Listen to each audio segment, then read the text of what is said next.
former professor at Ilvermorny for Muggle Studies. So again, I'd like to introduce Jeffrey Alexander Martin.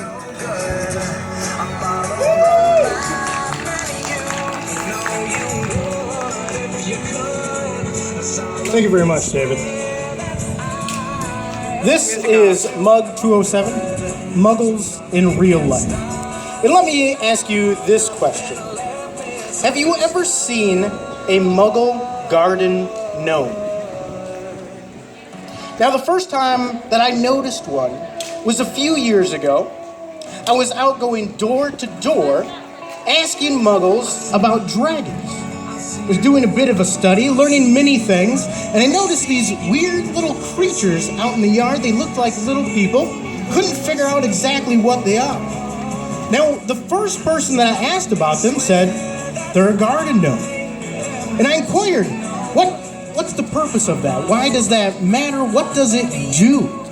And she explained to me that they have a special property of making it more homely, of maybe bringing some luck to the area. Now, this seemed odd to me because we all know that gnomes don't necessarily bring luck. They bring more havoc than anything else. So I decided to launch this as a research project and find out more about these garden gnomes. It turns out that the first Muggle book that mentioned gnomes was in 1794. It's a book that's called A Complete Edition of the Poets of Great Britain, Volume the 8th, containing Pope, Gay, Pattison, Hammond, Savage, Hill, Tickle, Somerville, Broome, Pitt, and Blair. In there was a poem by Alexander Pope called The Rape of the Lock. And in that poem, one of the stanzas read, "Swift on his footy pinions flits the gnome, and in a vapor reached the dismal dome."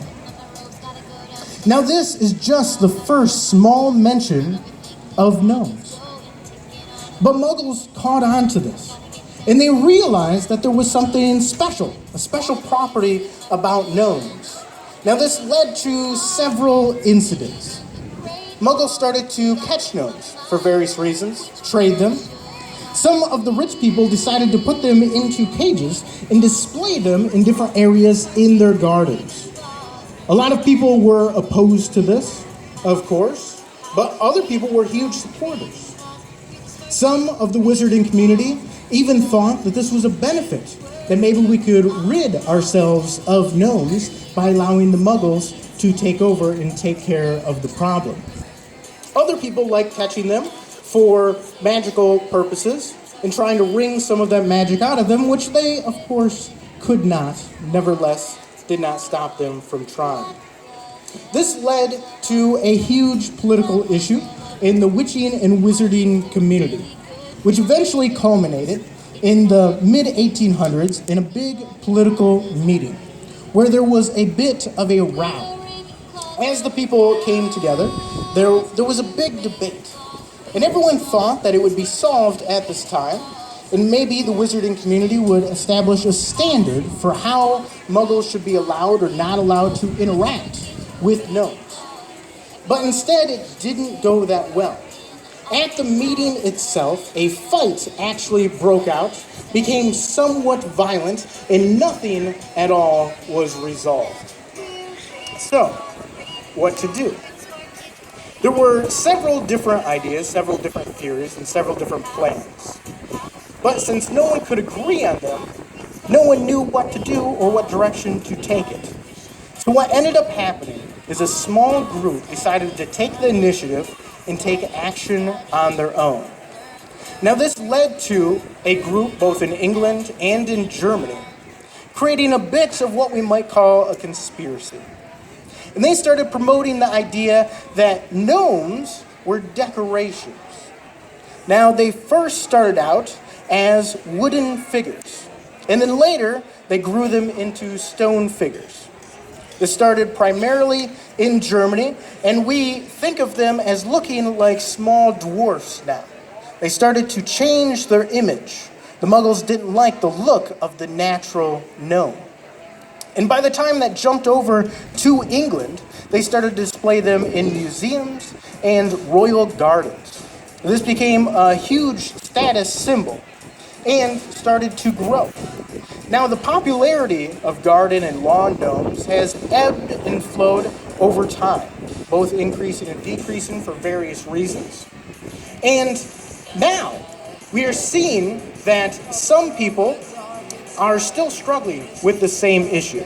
It is largely accepted that garden gnomes and lawn gnomes are used as decorations for muggles, but there's always going to be some problems with it. Now, this problem's going to be ongoing. So, for instance, I was recently out doing a little more research, door to door, trying to figure out a different endeavor. And I saw a person out in their backyard. They were chasing something.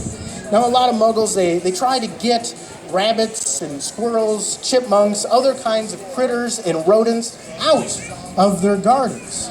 And this muggle seemed slightly confused that what it was chasing kept getting away. It could not capture it. And what it was chasing, little known to the muggle, was a gnome. Now, that gnome had definite plans of its own.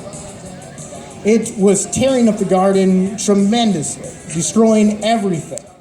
And I had to inquire this muggle, I had to ask a few questions about dummies. All right, now dummies are a major issue of research currently in the academic community. We're trying to figure out if there's a connection between dummies used in cars and dummy lights. We have not determined this yet, but it's ongoing. As I was questioning them about this, I decided to inquire into what was going on in the backyard with their spouse. And they said that they were chasing around a rodent that had been digging up the garden, probably a gopher, ground mole, something like this. Now, I decided to help out or offer my services a little bit. We got a trap, we went into the back, and I wanted to see how they would pursue this.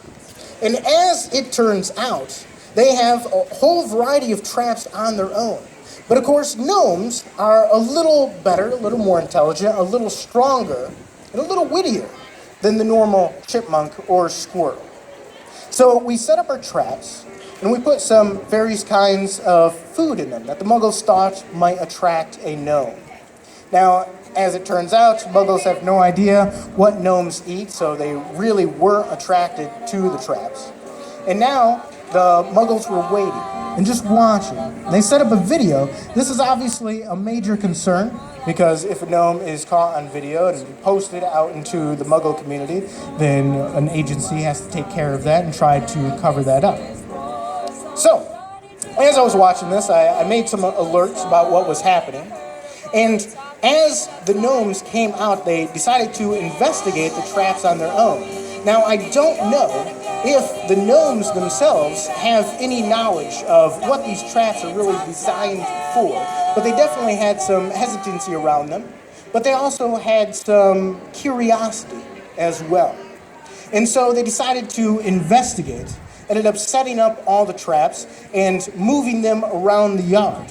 Now, the muggles were very confused that a rabbit or a gopher or a squirrel or a chipmunk could be so intelligent to set all these off and then to move them around.